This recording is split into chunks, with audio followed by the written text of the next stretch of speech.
Assalamualaikum warahmatullahi wabarakatuh.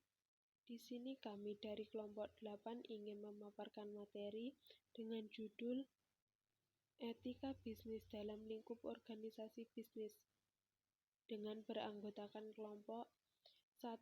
Zulia Puspitasari dengan akhiran NIM 102, 2. Mutia Nurholisna dengan akhiran NIM 111, 3. Nazula Nur Azizah dengan akhiran NIM 114, 4. Diki Ferdiansyah dengan akhiran NIM 124. Subbab yang pertama adalah pandangan Islam tentang perusahaan. Perusahaan sendiri adalah sebuah badan yang memproduksi barang-barang yang diperlukan oleh masyarakat dan untuk memperoleh keuntungan yang maksimum. Akan tetapi hal ini kurang pas menurut pandangan Islam jika hanya mengambil keuntungan semata, meskipun mencari keuntungan juga tidak dilarang. Karena Islam sendiri mengajarkan agar ketika berbisnis harus sesuai dengan Al-Quran dan hadis. Jadi, perusahaan harus mengetahui batas kewenangan dan bahan atau properti yang dimiliki oleh perusahaannya sendiri. Hal ini penting untuk memperoleh kejelasan dalam melakukan kegiatan yang dilakukan oleh masing-masing pihak dan pekerjaan yang menjadi tanggung jawab perusahaan. Oleh karena itu, penting bagi suatu perusahaan untuk menerapkan prinsip Islam ke dalam rencana perusahaan jika tidak keberatan.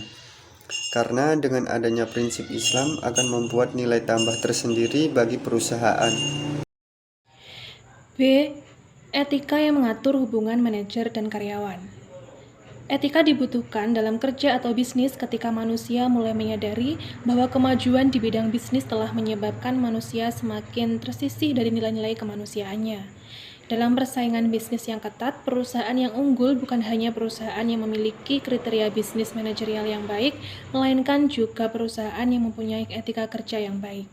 Oleh karena itu, suatu kepemimpinan sendiri merupakan proses mempengaruhi orang lain untuk berbuat guna mewujudkan tujuan-tujuan yang telah ditentukan dan mengarahkan perasaan dan pikiran orang lain agar bersedia melakukan sesuatu yang diinginkan manajer dan terarah pada tujuan yang telah disepakati bersama.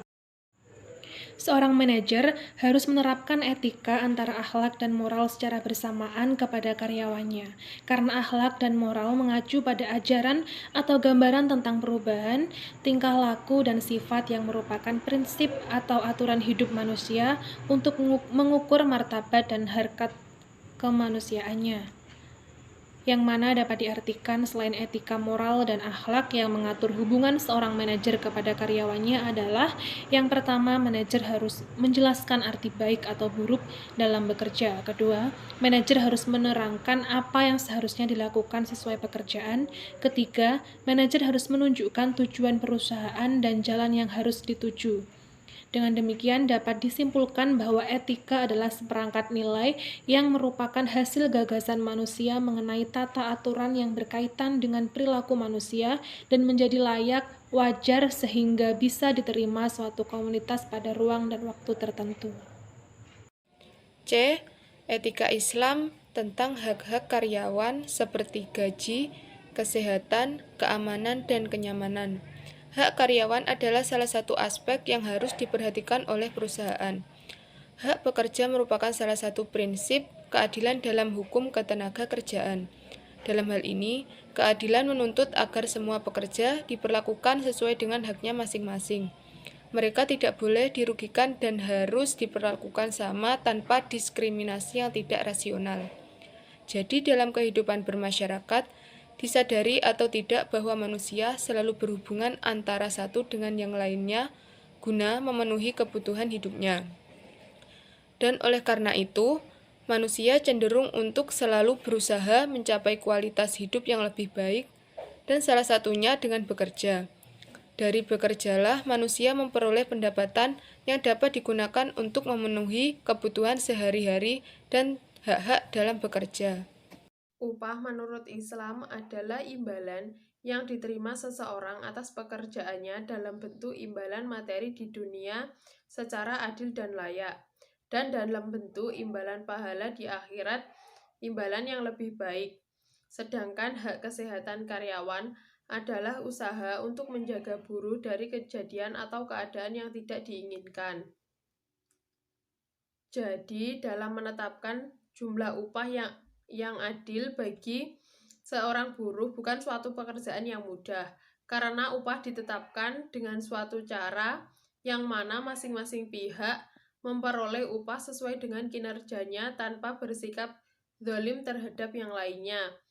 Sedangkan tujuan adanya hak kesehatan adalah agar tenaga kerja ditempatkan pada pekerjaan yang sesuai dengan kemampuan fisik dan mentalnya, sehingga setiap tenaga kerja berada dalam keadaan sehat dan sejahtera pada saat ia memulai kerja sampai selesai masa baktinya. Hak karyawan yang lain adalah keamanan dan kenyamanan.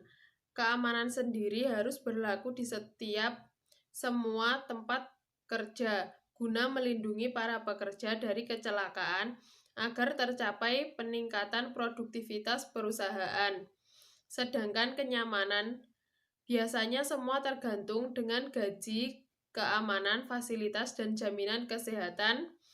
Karena jika keempatnya kurang dipenuhi oleh perusahaan, kemungkinan karyawan akan merasa kurang nyaman.